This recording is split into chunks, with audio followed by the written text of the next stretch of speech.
Bonjour à toutes et à tous, bienvenue sur le plateau de la matinale de TV Vendée. Comme tous les jours, nous sommes ensemble de 7h à 9h, du lundi au vendredi, milieu de semaine, mercredi 20 septembre. J'espère que tout se passe bien de votre côté. Nous commençons cette nouvelle page info en faisant un point sur les titres, sur ce qui nous attend durant cette dernière demi-heure. Nous suivrons des agents de contrôle qui vérifient si le tri est bien fait dans la communauté de communes des Achards, contrôle des sacs jaunes effectué une fois tous les 3 mois.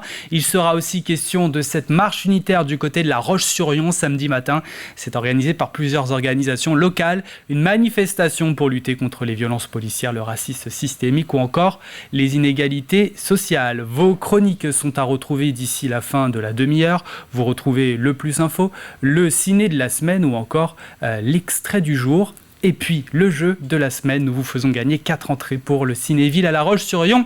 Il faudra répondre juste à la question que je vais vous poser tout à l'heure. Et comme d'habitude, vous serez aidé par un indice qui peut-être vous donnera la réponse. Mais avant de développer tout ça, un mot du temps qui va faire ce mercredi. Alors, c'est mieux selon les prévisions. Le ciel est un petit peu plus dégagé qu'hier en ce début de journée. Malgré les nuages, les éclaircies arrivent tout de même à faire quelques belles apparitions. Ce matin, on compte 18 degrés dans les terres et 19 proches du littoral. Nous repartons plus ou moins sur les mêmes bases cet après-midi. Au meilleur de la journée, vous prévoyez entre 23 et 24 degrés en Vendée. Voici la carte des marées qui s'affiche. La pleine mer est passée il y a maintenant un petit peu plus de 30 minutes. L'haute, ce sera dans la soirée à 20h13 précisément. La basse mer est prévue cet après-midi pour 14h25, coefficient 72 à 67. Les marchés du jour. Sur notre carte, on peut voir qu'il y en a un peu partout dans le département le mercredi. Vous pouvez en trouver à Saint-Pierre-du-Chemin, Angles, mais aussi Bellevigny et La Roche-sur-Yon, à Tresse-Septier également. Alors encore un peu de patience si vous prenez l'autoroute A10 régulièrement, une inforoute qui vous concerne également, si vous avez prévu de la prendre aujourd'hui et demain. Vinci Autoroute réalise des travaux depuis lundi et court jusqu'à ce jeudi 20h. L'objet de ces travaux, la rénovation des chaussées de l'échangeur de Mirambeau. Des itinéraires de déviation fléchés à l'aide de panneaux jaunes sont mis en place pour vous guider et vous permettre d'atteindre leur destination. Nous sommes le mercredi 20 septembre 2023 et le 20 septembre, nous fêtons les Jean-Charles, mais aussi les Eustace, journée européenne de la prostate, l'occasion de rappeler et de sensibiliser les professionnels de la santé et le grand public sur un sujet encore tabou. Les pathologies sont encore aujourd'hui trop méconnues et les traitements aussi pour y faire face. Tout autre chose, c'est la journée internationale du sport universitaire également. Et en parlant de sport, c'est l'anniversaire de Brian Joubert. Le patineur artistique souffle sa 39e bougie.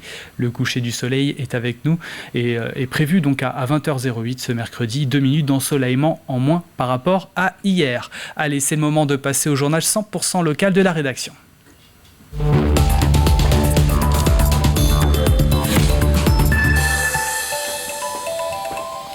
Bocage d'avenir, une association qui va permettre de récolter des dons auprès des entreprises et des habitants pour la préservation du bocage sur le pays de Pouzauges.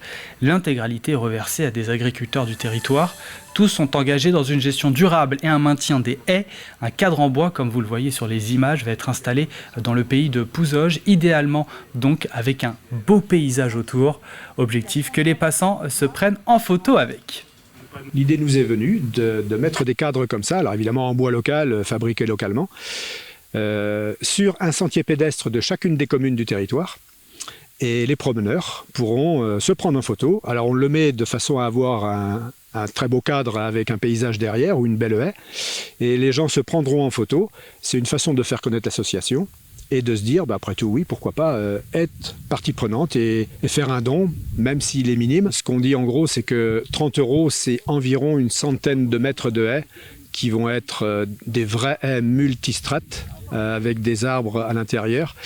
Donc 30 €, c'est l'équivalent de 80-100 mètres de haies qui, grâce à l'action de l'agriculteur avec son plan de gestion, vont se développer de manière à avoir une vraie haie. La Vendée est un des départements où l'on trie le plus ces déchets, mais encore faut-il les trier correctement. Sur la communauté de communes des Achards, qui regroupe 9 communes et 20 000 habitants, des contrôles des sacs jaunes sont effectués une semaine par trimestre. Une opération pédagogique lancée il y a 3 ans. L'idée est de rendre le tri encore plus efficace. Alix Lanos est allé voir comment tout ça s'articule. On est sur un 240 litres. On est à 90% taux de remplissage. Depuis 5 heures ce matin, Nolwenn et Sébastien inspectent les bacs jaunes dans ce lotissement de Saint-Georges-de-Pointindou avant le passage du camion poubelle. Une opération de contrôle du tri pour s'assurer que les usagers ne commettent pas d'erreur quand ils jettent leurs emballages. On vérifie qu'il s'agit bien que d'emballage et on identifie les potentielles erreurs. Après, on a une marge de souplesse, mais quand il y a vraiment trop d'erreurs dans le bac, on le refuse à la collecte. Ah, une bouteille en verre. Une bouteille en verre. On a des prospectus. Là, ça va être refus. Ouais. Ça fait beaucoup d'erreurs. Parmi les erreurs les plus fréquentes, des prospectus, des mouchoirs, mais surtout des emballages imbriqués les uns dans les autres qui ne pourront pas être détectés par les machines du centre de tri. Et si le contrôle peut sembler punitif, l'action se veut pourtant pédagogique. Quand le bac il y a quelques erreurs mais qu'on tolère la collecte, on laisse un flyer d'information qui explique qu'il y a eu des efforts de fait, mais on explique pourquoi les erreurs c'est problématique. Et quand un bac est très bien trié et qu'il n'y a aucune erreur, on appose un autocollant qui certifie que le bac est bien trié. 20 à 30% des bacs inspectés seront refusés à la collecte. Un courrier avec tout le détail des erreurs envoyées à leurs propriétaires. Pour la communauté de communes du Pays des Achards, l'enjeu est bien sûr écologique, mais également économique. Les collectivités voient en effet la facture de Trivalis augmenter avec les erreurs de tri. Donc forcément, dans un souci de bonne gestion financière, on a intérêt à avoir une qualité de tri optimum. À l'autre bout de la chaîne, sur la commune de La Ferrière, l'usine de Vendée-Tri reçoit et traite 40 000 tonnes d'emballage chaque année. Des choses qui n'ont rien à faire dans le sac jaune, on en trouve très régulièrement. Une simple bobine de fil, si vous le mettez dans le sac jaune, le fil va s'enrouler dans les machines. Quand c'est une machine qui est cassée, c'est toute l'usine qui s'arrête. Les emballages, eux, ils continuent d'arriver sur l'usine et l'usine travaille déjà 24 heures sur 24, donc forcément ça crée du retard et ça a un impact derrière sur le recyclage. Les Vendéens, réputés pour être des champions de tri, peuvent donc encore s'améliorer en respectant au mieux les consignes de tri, mais également en produisant moins de déchets. Chaque habitant produit en moyenne 46 kg d'emballage par an. Un chiffre qui pourrait baisser en faisant plus attention à sa consommation. À La Roche-sur-Yon, près de 1000 personnes ont participé fin 2022 à l'opération concertation participative Mon maire, mon quartier. Un dispositif renouvelé avec une deuxième session qui se déroulera au mois d'octobre et qui permettra de recueillir les avis des Yonnais sur l'avenir de la ville. Un budget participatif avec une enveloppe de 200 000 € a également été lancé. Grâce à une plateforme numérique, les habitants pourront proposer des projets, mais aussi de décider via un vote d'un budget dédié. Nouvelle saison, donc avec la saison 2 de Mon maire, mon quartier, puisque nous avons interrompu nos réunions en 2020 et 2021 avec le Covid et que nous avons repris en 2022. Là, les citoyens ont un budget participatif sur lequel ils vont pouvoir se prononcer et nous donner des idées de façon numérique. Et pour cela, nous les assistons dans les maisons, dans les mairies annexes, à France Service ou encore à la mairie centrale pour pouvoir, avec bien sûr leurs adjoints de quartier, remplir les formulaires et nous présenter leurs idées. Nous restons à La Roche-sur-Yon. La réhabilitation totale du quartier de la Garenne a été annoncée. Objectif, sécuriser ce quartier du nord de la ville et créer des lieux de sociabilité avec notamment la rénovation de la place de la Victoire. Les travaux qui s'élèvent à 1 million d'euros débuteront d'ici la fin de l'année pour une durée de 6 à 8 mois.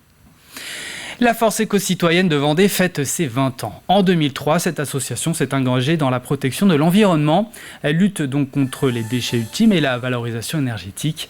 Un des enjeux du moment, faire appliquer la prochaine loi sur le compostage qui implique d'enlever les déchets fermentescibles de la poubelle noire.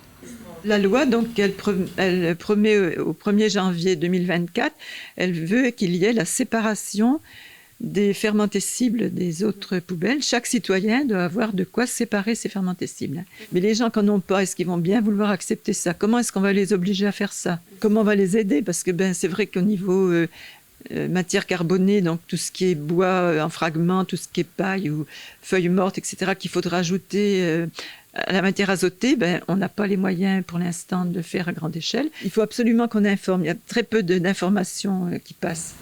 Pour marquer le coup, une fête est organisée à destination des adhérents et sympathisants le 29 septembre. Il sera question de retracer l'histoire des différents combats, mais aussi de présenter les luttes actuelles et à venir avec un petit film notamment. Une marche unitaire organisée à La Roche-sur-Yon, place Napoléon, samedi matin. Et c'est à l'appel de plusieurs organisations locales. Attaque, Union étudiante, La Libre Pensée, la CGT, FCE, la France Insoumise ou encore la Fédération anarchiste. Ils sont en tout une centaine d'associations, de syndicats et de partis. Objectif, je cite, dénoncer les violences policières et le racisme systémique, mais aussi les inégalités sociales que creuse la politique de ce gouvernement. On constate de plus en plus avec fréquence des violences policières qui sont qui impactent surtout ces jeunes. Et donc ces marches s'inscrivent dans la dénonciation de ces éléments. En fait, il y a eu un tel crescendo entre les différents mouvements, des Gilets jaunes, la loi El Khomri, là on le voit autour de tous les mouvements liés à l'écologie. Donc oui, je pense qu'il y a une réelle colère et qui est parfaitement légitime, qui est lié à l'abandon en fait, d'ailleurs à l'abandon des quartiers populaires, à l'abandon des services publics, etc. Allons à Fontenay-le-Comte. Des artefacts originaires du Gabon sont accrochés aux côtés des œuvres de 12 artistes contemporains. Des créations autour de la thématique du sacré. Cette exposition baptisée Regards croisés sur le sacré met en parallèle des cultures et des croyances bien différentes. Image de Cyril Guillet. Annick et Pierre Debien ont convié les écoles de Fontenay-le-Comte et celles des communes avoisinantes à venir découvrir l'exposition Regards croisés sur le sacré. Ainsi, 900 élèves ont pu découvrir la soixantaine d'objets africains collectés au Gabon par Didier Fauger et sa femme. J'ai commencé par quelques objets qui me plaisaient, mais au niveau architecture, au niveau art. Ça me plaisait, mais j'étais loin de penser qu'avec mon épouse, on deviendrait collectionneur à ce point-là. Je n'ai cessé de faire des recherches en la matière, de me documenter. Et aujourd'hui, la grande boucle dans ma tête est bouclée. J'explique la vie de tous ces objets en détail. Et c'est un grand plaisir pour moi de communiquer à ceux qui souhaitent découvrir une autre culture. Parallèlement aux salles qui accueillent cette collection consacrée à l'art africain, Annick et Pierre Debien ont souhaité présenter le travail de 12 artistes contemporains qui ont développé leur vision du sacré au cœur de leur production artistique. Le concept, l'idée de base, c'est travailler autour du sacré. Qu'est-ce que le sacré à notre époque ? Comment les artistes de chez nous s'expriment sur ce thème. Faire en sorte de faire croiser des cultures différentes, la nôtre, surtout la culture aujourd'hui, contemporaine, donc occidentale, face à une autre culture. Et comme on a rencontré Didier et Claudie Fauger, qui avaient cette collection, donc notre idée, c'était de croiser les regards entre deux cultures. Dans le cadre de cette exposition, une conférence intitulée « L'art et le sublime dans la pensée africaine » sera donnée par François Moulinier le 21 septembre à 18h dans l'amphithéâtre du lycée Bel-Air de Fontenay-le-Comte. Et samedi, une délégation de 15 jeunes Gabonais sera accueillie à Fontenay-le-Comte pour découvrir cette exposition qui refermera ses portes le 1er octobre. On vous en a parlé dans nos différentes éditions hier, cette mini-transat qui s'élancera des Sables d'Olonne ce dimanche. Eh bien, sachez que la parade en mer des 90 skippers prévue aujourd'hui a été annulée en cause des conditions météo défavorables. Et un mot de basket, nous jouons les 64e de finale de la Coupe de France. Le Vendée Challant en basket, équipe de National 1, s'est inclinée à domicile, salle Michel Vrignot face à Rouen, une équipe de Pro B. Score serré, mais défaite quand même 88-84. À noter que l'équipe des Sables d'Olonne qui devait jouer à Fougères a été contrainte de déclarer forfait. En cause, un trop grand nombre de joueurs absents, 0 sur 2 donc pour nos clubs vendéens. C'est tout pour l'actualité du jour. Nous poursuivons avec la météo détaillée de ce mercredi 20 septembre. C'est mieux selon les prévisions Le ciel est un petit peu plus dégagé qu'hier en ce début de journée. Malgré les nuages, les éclaircies arrivent même à faire quelques belles apparitions. Ce matin, on compte 17 degrés à Chantonnay et Pouzoges, 18 pour Fontenay, Montaigu et dans les rues de La Roche-sur-Yon, 19 pour la Faute-sur-Mer. Nous allons jusqu'à 20 degrés du côté de Beauvoir, les Sables-d'Olonne et sur l'Île-Dieu. Nous repartons plus ou moins sur les mêmes bases cet après-midi.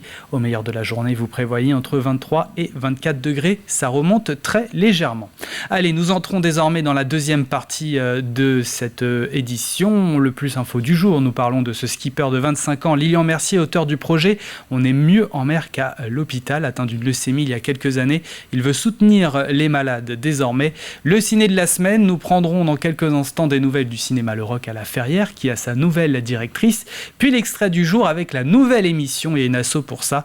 Il sera question de vacances solidaires. Le jeu de la semaine, nous vous faisons gagner 4 entrées pour le Cinéville à La Roche-sur-Yon. Il faudra répondre juste à la question que je vais vous poser. Et pour cela, comme d'habitude, vous aurez un indice. Le troisième, donc, est à suivre dans quelques instants. Mais pour commencer, le Plus Info.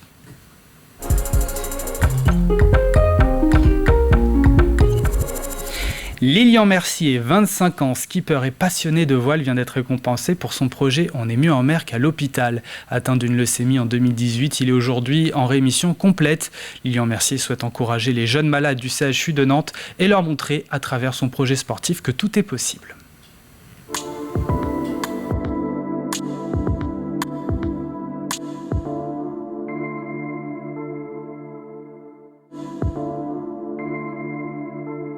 Le projet, il est né quand j'étais à l'hôpital, justement, quand je suis tombé malade d'une leucémie. Je sortais d'un cursus déjà de sportif de haut niveau en voile légère et en préparation des Jeux Olympiques. Et du coup, l'idée, elle était de repartir prendre le large un peu et à travers un nouveau projet sportif qui était d'essayer de participer à la Mini Transat 2023. Et en fait, quand j'étais à l'hôpital, je me suis dit que essayer de créer un double projet qui soit sportif et solidaire, ça me parlait beaucoup plus que juste me créer mon propre projet.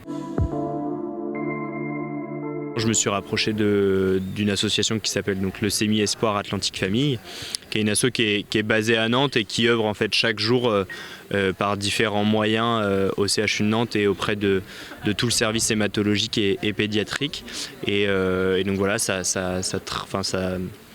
passe par des aides financières, matérielles et puis humaines aussi en permettant d'avoir vachement de monde aussi auprès des enfants et des jeunes ados. Et du côté de mon projet, l'idée c'était de permettre aux jeunes de voir aussi des gens passer par le même maladie ou du moins le même état qu'eux et de recréer des projets derrière. Et j'ai eu la chance de créer toute une équipe autour de moi qui m'a vachement accompagné là-dedans dans la création de ce projet et ça a été plutôt une réussite parce que du coup j'ai réussi à me qualifier pour cette course qui part du coup dimanche 24 là, des Sables-d'Olonne pour traverser l'Atlantique et aujourd'hui je reçois pas mal de messages et je passe pas mal de temps avec des jeunes hospitalisés qui me partagent leur retour qui est que ça les aide de voir ce projet se concrétiser pour eux remener à bien derrière leur projet. La course, c'est la seule qui part traverser l'Atlantique sans aucun moyen de communication avec la Terre. Donc ils n'auront pas de mes nouvelles en direct et aucune autre personne d'ailleurs. Mais voilà, il y a de quoi suivre la course. On crée des moments de partage aussi avant et après la course ensemble.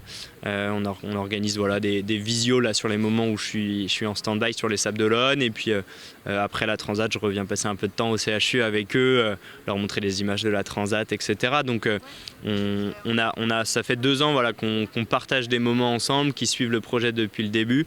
Et donc pendant la Transat, ils n'auront pas de nouvelles, mais on partagera du temps ensemble après. L'idée, c'est d'apporter à tous ces jeunes qui sont aujourd'hui hospitalisés un peu d'aide par qu'importe quel moyen, mais voilà, un peu d'espoir et un peu de soutien dans leur création de leur futur projet.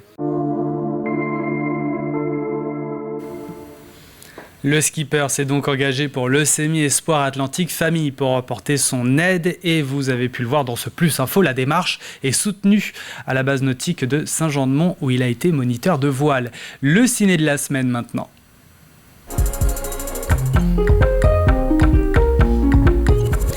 « Direction La Ferrière et le cinéma Le Roc, entretien avec la nouvelle présidente de l'association. Pourquoi cet engagement? Comment se déroule l'organisation de la structure? Et quelle est l'actualité de la salle? La réponse tout de suite. Je suis bénévole dans le cinéma de La Ferrière depuis l'âge de 20 ans. Et puis Gilles, qui était notre ancien président, était président depuis 25 ans, mais il était déjà présent au cinéma. Et il essaye déjà depuis 2-3 ans de faire bouger certains postes pour faire que les plus jeunes, façon de parler, entrent un petit peu plus dans les fonctions de programmation. L'année dernière, c'est notre trésorière qui a changé. La précédente, Thérèse, avait 40 ans de bénévolat à la trésorerie du cinéma. Alors, elle est toujours là. Et en fait, on est en train de tuiler pour petit à petit faire renouveler un petit peu les personnes du cinéma. Le cinéma de La Ferrière, c'est 70 bénévoles et pas de permanents. Et donc, en fait, c'est que de l'engagement bénévole, les gens, comme ils peuvent, quand ils peuvent. Et faire le lien entre nous est complexe. Et donc, il faut absolument que tous, on maîtrise des petits bouts comme ça pour faire que, c'est horrible de ce que je veux dire, mais il faut que personne ne soit indispensable pour que le cinéma fonctionne. Donc on doit être en doublon sur plein de tâches pour faire que quand il y en a un qui peut pas, l'autre puisse y aller et transmettre. On a une transmission à faire qui est permanente et qui est complexe en fait. Le 28 septembre, dans le cadre de la Journée internationale pour le droit à l'avortement, le planning familial nous propose de passer en avant-première le film En bonne compagnie, qui est un film espagnol qui se passe au Pays Basque, d'un événement, nous on s'en est peut-être pas rendu compte, ça s'est passé dans les années 70, et il y a eu un grand procès fleuve sur les femmes de ce film qu'on va voir, qui est un procès qui a duré de 76 à 82, jusqu'à temps qu'il y ait une loi qui passe pour la dépénalisation en Espagne en 85. Donc voilà, c'est un échange de bons procédés avec le planning familial. L'année dernière, ils étaient venus parce on passait un film tchadien. Et le planning était venu nous parler des conditions de la vie des femmes dans certains des pays d'Afrique, et entre autres le Tchad. Et là, cette année, c'est l'inverse, c'est eux qui nous sollicitent pour un film. Voilà pour ce ciné de la semaine. Mercredi prochain, nous nous intéresserons au Ciné-Étoile qui se trouve du côté d'Esnay. Nous allons passer au jeu de la semaine dans quelques instants. Mais avant, voici pour vous l'extrait du jour.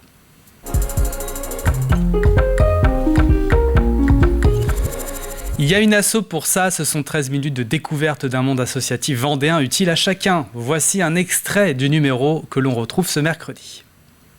L'accompagnement, ça veut dire quoi? Ça veut dire les familles qu'on accompagne, déjà, elles vont partir au maximum 3 fois avec nous, parce que l'idée, c'est pas qu'on les accompagne ad vitam aeternam.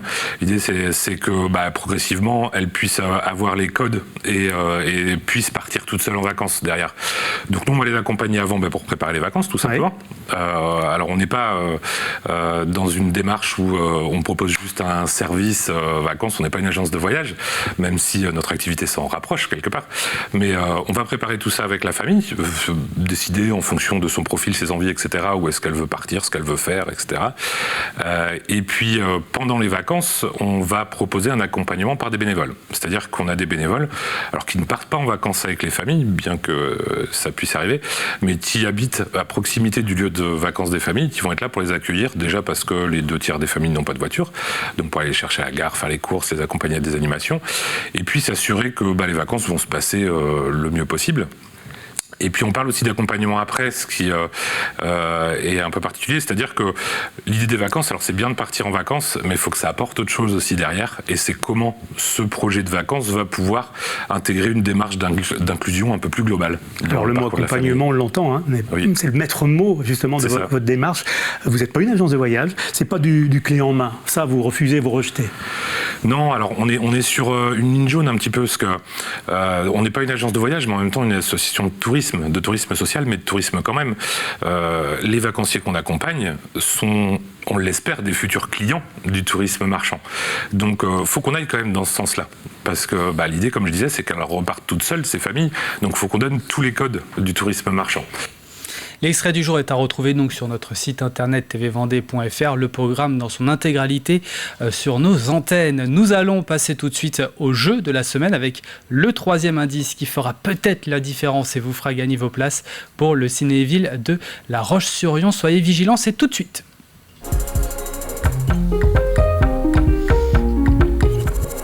Et donc, je vous le disais il y a quelques secondes, on vous offre la possibilité de remporter 4 entrées pour le Cinévie de La Roche-sur-Yon. C'est 2 gagnants qui seront tirés au sort et qui remporteront leur place.